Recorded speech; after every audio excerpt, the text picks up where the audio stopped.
السلام علیکم دوستوں، حضرت علی رضی اللہ تعالیٰ عنہ کا دوست کون ہے اور دشمن کون ہے؟ حضرت علی رضی اللہ تعالیٰ عنہ کہتے ہیں کہ مجھ سے رسول اللہ صلی اللہ علیہ وسلم نے فرمایا، تجھ میں حضرت عیسیٰ علیہ السلام سے ایک مشابہت ہے۔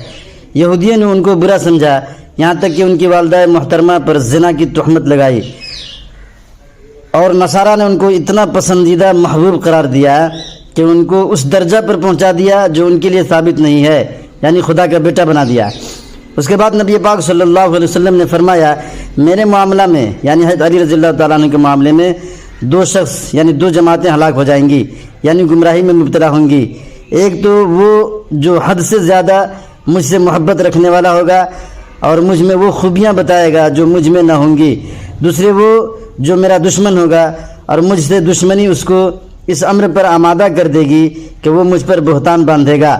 مشکاۃ شریف جلد نمبر 2 صفحہ نمبر 911 حدیث نمبر 5810 فضائل حضرت علی کرم اللہ وجہہ۔